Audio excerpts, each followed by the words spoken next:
வணக்கம் மக்களே, எல்லாரும் எப்படி இருக்கீங்க?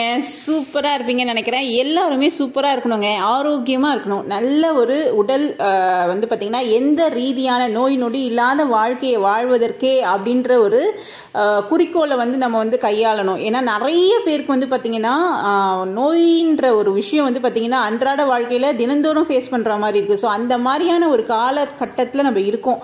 அந்த மாதிரியான ஒரு கால என்ன சொல்றது, எப்பயோ வர வேண்டிய வியாதி எல்லாம் பாத்தீங்கன்னா ஒரு 20 இயர்ஸ்க்கு பிஃபோராகவே வந்துடுது. ஸோ சில ஜென்ரேஷனில் பார்த்தீங்கன்னா ரொம்ப இளமை பருவத்திலே நிறைய பேருக்கு தேவையில்லாத வியாதிகள்லாம் ரொம்ப அவஸ்தைப்படுறாங்க.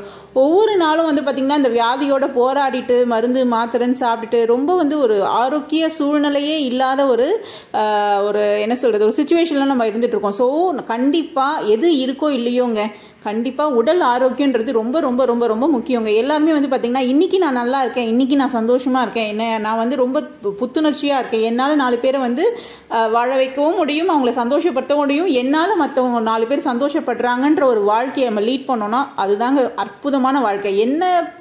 என்ன மாதிரியான குறை இருந்தாலும் இந்த ஒரு குறையை கடவுள் கொடுக்காம இருந்தாருன்னா நீங்க தாங்க பெஸ்ட். ஸோ கண்டிப்பாக எல்லாருமே பார்த்தீங்கன்னா ஆரோக்கியமான வாழ்க்கையை நோக்கி ஒரு பயணம் பண்ணணுங்க. ஒவ்வொரு நாளும் அதாவது நம்ம ஒரு சின்ன ஒரு சந்தோஷத்துக்காக நம்மளுடைய உடல் ஆரோக்கியத்தை வீண் பண்ணிடுறோம். அதை நம்மளும் கஷ்டப்படுத்துறோம், நம்மளையும் கஷ்டப்படுத்திக்கிறோம், நம்மளை சுற்றி இருக்கவங்களும் கஷ்டப்படுத்திக்கிறோம். ஸோ அந்த மாதிரியான சுச்சுவேஷன், அந்த மாதிரியான சூழ்நிலையை கண்டிப்பாக வருங்கால சமுதாயத்துக்கு நம்ம சொல்லி புரிய வைக்கணும். எந்த மாதிரியான ஒரு என்ன சொல்றது, ஒரு சின்ன விஷயத்துலலாம் நம்மளுடைய ஆரோக்கியத்தை மேம்படுத்த முடியுன்ற ஒரு விஷயத்தை நம்ம கொண்டு போய் சேர்க்கணும். அந்த மாதிரியான கட்டாயத்தில் இருக்கிறோம். ஸோ கண்டிப்பாங்க எல்லாருமே பார்த்தீங்கன்னா ஆரோக்கியத்துக்கு தான் ஃபர்ஸ்ட் இம்பார்ட்டன்ஸ் கொடுக்கணும். மற்ற எல்லாத்தையும் லாஸ்ட் போடுங்க. ஃபர்ஸ்ட் நீங்க கொடுக்க வேண்டிய ஒரு இம்பார்ட்டன்ஸ் எதுக்குன்னா ஆரோக்கியமா. உடல் மனமும் தெம்பா இருந்தது, சுறுசுறுப்பா இருந்ததுன்னா எதையும் சாதிக்க முடியும், எதை வேணாலும் வாங்கிக்க முடியும். ஆனா இதை நீங்க எதை கொண்டும் வாங்க முடியாது. அதனால இதை தான் ஃபர்ஸ்ட் ஒரு குறிக்கோளா வச்சுட்டு, ஏன்னா நிறைய இழப்புகள், நிறைய மன உளைச்சல்கள், நிறைய டென்ஷன் எதெல்லாம் வருதுன்னு பார்த்தீங்கன்னா நம்மளுடைய ஹெல்த் ரிலேட்டடான இஷ்யூஸ்னால தான். ஸோ அதுலேருந்து நம்ம மீண்டு வருவோம். ஸோ ஃபார் நீங்கள் பார்த்தது பார்த்தீங்கன்னா welcome to Arun Sharmi channel. இந்த பதிவில் நம்ம பார்க்க இருப்பது நவராத்திரி ஸ்டார்ட் ஆயிடுச்சுங்க, கொலு ஸ்டார்ட் ஆயிடுச்சு. நம்ம வீட்டில் என்ன மாதிரியான ப்ரிப்பரேஷன் பண்ணோம் அப்படின்றத நான் ஷேர் பண்ணியிருக்கேன். ஸோ இந்த வருஷத்துடைய புதுவரவு லாஸ்ட் இயர் நான் ஒவ்வொரு டேவும் ஸ்பெஷலாக ஷேர் பண்ணியிருப்பேன். ஒவ்வொரு கொலு அதாவது நவராத்திரி 9 நாட்களும் பார்த்தீங்கன்னா ரொம்ப சிறப்பாக ஷேர் பண்ணியிருப்பேன். இந்த வருஷம் அதே ஆரோக்கிய கோளாறுகள் எங்கள் வீட்லேயும் இருந்தாலும் என்னால் முடிஞ்சதை நான் கண்டிப்பாக ஷேர் பண்ணுறேங்க. ஏன்னா நம்மளால 4 பேர் ஒரு என்ன சொல்றது, ஒரு அப்கிரேட் லெவல், அதாவது ஒரு 4 விஷயத்தை தெரிஞ்சுக்கிறாங்க அப்படின்ற போது ஒரு பெரிய சந்தோஷம். அந்த கடவுள் அந்த பாக்கியத்தை கொடுத்துருக்காருன்னு நினைக்கும் போது அது ஒரு பெரிய ஆசீர்வாதம். ஸோ கண்டிப்பாக நான் ஷேர் பண்ணுவேன், என்னால் முடிஞ்சது நான் ஷேர் பண்ணுவேன். ஸோ ஃபர்ஸ்ட் பார்த்தது யாருன்னு பார்த்தீங்கன்னா கருடாழ்வார். பெருமாளுக்கு முன்னாடி இருப்பார் இல்லைங்களா கருடாழ்வார், அவரை தான் வாங்கியிருக்காங்க. அடுத்தது என்ன பொம்மை பார்க்குறோம் அப்படின்றத பார்க்கலாம். அந்த பொம்மையை நம்ம சாமியாக உருவேற்றி அவங்க கிட்ட நம்ம கோரிக்கை வைக்கும் போது கண்டிப்பாக நம்மளுடைய பலன்கள் நிச்சயமாக கை கூடும். ஸோ அது பார்க்கறதுக்கு முன்னாடி நம்ம என்னென்ன பார்த்தோம், ஏன்னா நம்ம அது அப்போ பார்த்தீங்கன்னா ஹெல்த் ரிலேட்டடான நிறைய இன்ஃபர்மேஷன் நம்ம ஷேர் பண்ணிட்டோம். என்னன்னு பார்த்தீங்கன்னா நிறைய தாம்பூல பையெல்லாம் வாங்கியிருந்தாங்க, பென்சில் ரப்பர் குழந்தைங்க வந்தாங்கன்னா கொடுக்குறது. இவர் யாருன்னு பார்த்தீங்கன்னா ஆஞ்சநேயர், அனுமனை வந்துட்டாரு. ஸோ எல்லாத்துலேயும் வெற்றி கொடுக்கணும், ஒரு தைரியத்தை கொடுக்கணும், ஒரு தெம்பை கொடுக்கணும் அப்படின்றதுக்காகவே வந்திருக்காரு. என்ன மாதிரியான மாற்றங்கள், என்ன மாதிரியான ஏற்றங்கள் கொடுக்க போறாரு அப்படின்றத இன்னும் கொஞ்ச நாளில் நம்ம பார்த்துடலாம். அடுத்தது பெரிய ஒருத்தர் வந்திருக்காரு, யார் இவர் அப்படின்னு பார்க்கறதுக்கு முன்னாடி தாம்பூலம் பையன்றது ரொம்ப ரொம்ப முக்கியமான விஷயங்க. இந்த தகவல் கண்டிப்பாக நீங்கள் எல்லாருமே தெரிஞ்சுக்கணும். வீட்டில் வர சுமங்கலி பெண்களுக்கு மஞ்சள், குங்குமம், வளையல், சீப்பு, கண்ணாடி, ரவிக்கை துண்டுன்னு சொல்லுவாங்க, அதாவது பிளவுஸ் பிட், இதை கொடுக்கறதுனால நிறைய புண்ணியங்கள் சேரும் அப்படின்னு சொல்லுவாங்க. ஸோ அந்த புண்ணியத்தை தேடுற ஒரு காலமாக இந்த நவராத்திரி கொலு அமைஞ்சிருக்கு. எல்லாராலையும் இப்போ நவராத்திரி கொலு வைக்க முடியுமா அப்படின்னு கேட்டிங்கன்னா அந்த காலத்தில் முடியாது. ஆனால் இப்போ இருக்க காலகட்டத்தில் எல்லாருமே பார்த்தீங்கன்னா ஆசைப்பட்டு அவங்கவங்க ஒரு என்ன சொல்றது முறைப்படி அவங்கவுங்களுடைய ஒரு சந்தோஷத்துக்காக கடவுளை வர வச்சு அவங்களால ஒரு என்ன முடியுதோ அதை அவங்க ரொம்ப சிறப்பாக செய்கிறாங்க. ஸோ இந்த வருஷம் பாருங்க ரொம்ப பெருசா யார் வந்திருக்காரு, முருகர், சிறுவாபுரி முருகர் வந்திருக்காருங்க. ரொம்ப அழகா அம்சமா பால முருகன் பார்க்கறதுக்கே அவ்வளோ அம்சமா இருக்காரு, பார்க்கறதுக்கு ரொம்ப அழகா இருக்காரு.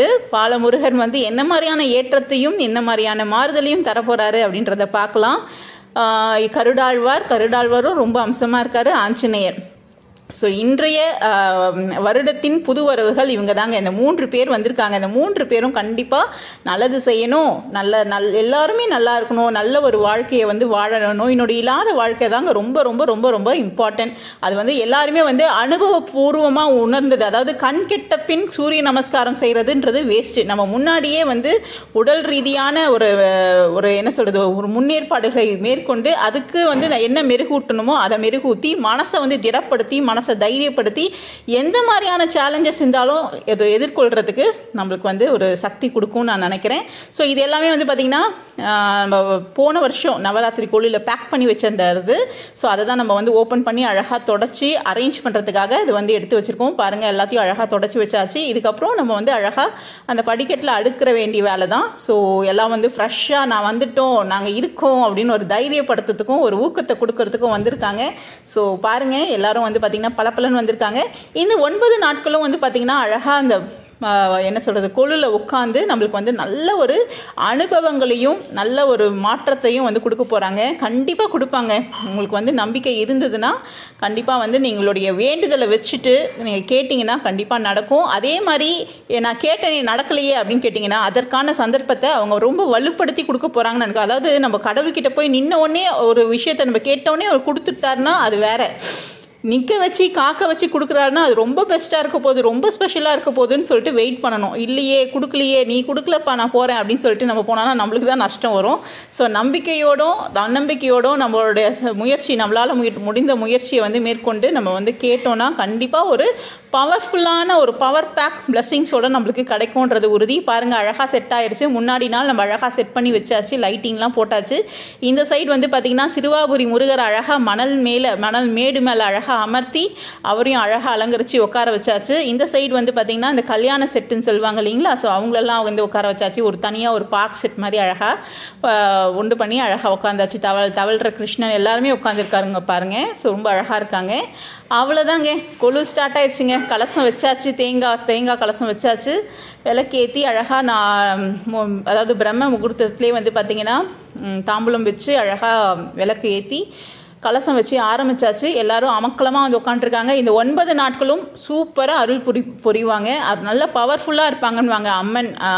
எல்லா விதமான அம்மன்களும், அதாவது சிவராத்திரின்றது ஒரு நாள் தான், ஆனால் இந்த 9 நாளும் வந்து பார்த்திங்கன்னா அம்பிகை வந்து மனப்பூர்வமாக வேண்டி நிற்கிறவங்களுக்கு அவங்கள வந்து கண்டிப்பாக கைவிட மாட்டாங்க. எந்த சூழ்நிலையிலும், எப்பேற்பட்ட சூழ்நிலையிலும், எந்த மாதிரியான எல்லைக்கு போனாலும் அவங்க வந்து கையை பிடிச்சி கூட்டிகிட்டு வருவாங்கன்றது நிசப்தமான உண்மை. ஸோ கண்டிப்பாக நம்பிக்கையோடு நீங்களும் உங்களுடைய பிரார்த்தனை வைங்க, நல்லது நினைங்க, நல்லதே செய்யுங்க. நீங்க மட்டும் நல்லா இருக்கிறது மட்டும் இல்லை, அதாவது நீங்க நல்லா இருந்தீங்கன்னா உங்களை சுத்தி இருக்க 4 பேரும் கண்டிப்பா நல்லா இருப்பாங்க உங்களுக்கு தெரியாமலே. ஸோ நீங்க கொடுக்குற அந்த வைப்ரேஷன் கண்டிப்பா உங்களை சுத்தி இருக்கிற அந்த சர்க்கிளையும் கொடுக்கும். ஸோ எல்லாருக்குமே வந்து நல்லது நடக்கணுங்க. எல்லாருக்குமே வந்து மனக்குறைகள், உடல் ரீதியான குறைகள் கண்டிப்பா இருக்கும். மனுஷனா பிறந்தாவே எல்லாருக்கும் குறைகள் நிறைகள் இல்லாத வாழ்க்கையே கிடையாது. எல்லாமே இருக்குப்பா, நான் ரொம்ப சந்தோஷமா இருக்கேன் யாருன்னா ஒருத்தரை சொல்லுங்க. இந்த உலகத்துல யாருமே சொல்ல முடியாது. அப்பேற்பட்ட ஒரு இது ஆக்சுவலி நம்மளுடைய என்ன சொல்றது, கர்மா, வினை பயன் என்னென்னவனா இருக்கட்டும். ஆனா கடவுளை வந்து நீங்க அவருடைய பாதத்துல விழுந்து அவர் காலை பிடிச்சிட்டிங்கன்னா எந்த மாதிரியான ஒரு இதை வந்து பார்த்தீங்கன்னா ஃப்ராக்ஷன் ஆஃப் செகண்ட்ஸ்ல வந்து மாத்திடுவாரு. ஆனா அந்த மாத்துறது உடனே நடக்கணும் அப்படின்னு நினைக்கக்கூடாது. பாசிட்டிவா இருங்க.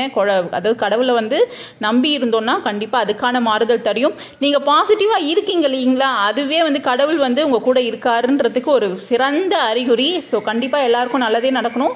நிறைய பாடல்கள், நிறைய விஷயங்கள் நான் ஷேர் பண்ணணும்னு நினைக்கிறேன் இந்த 9 நாளும். ஸோ கண்டிப்பா எனக்கும் உடல் ரீதியான பிரச்சனை இருந்துட்டு தான் இருக்கு. அதையும் மீறி நான் ஓவர் கம் பண்ணி கண்டிப்பா நம்ம போன வருஷம் நல்லா கொடுத்தோம், இந்த வருஷம் அதை விட சிறப்பாக கொடுக்கணும் அப்படின்ற ஒரு எண்ணமும் எனக்கு இருக்கு. ஸோ கண்டிப்பா அதை ஓவர் கம் பண்ணி வர ஒரு சிச்சுவேஷனும் இந்த அம்பிகை கொடுப்பாங்க. பாட்டு பாடுறாங்க குழந்தைங்க, பாருங்க எப்படி இருக்குன்னு சொல்லிட்டு. அடுத்த வீடியோவில் அடுத்த நவராத்திரி செகண்ட் டே நம்ம சந்திப்போம். நன்றிங்க. வீடியோ புதுசாக பார்க்குறவங்க இருந்தால் அருண் ஷர்மி சேனலை சப்ஸ்கிரைப் பண்ணிக்கோங்க. கண்டிப்பாக உங்கள் ஃப்ரெண்ட்ஸ் அண்ட் ஃபேமிலிஸ்க்கும் ஷேர் பண்ணுங்கள். இந்த 9 நாட்களும் மங்களகரமாக எல்லாரும் வந்து கொண்டாடுங்க. நன்றிங்க.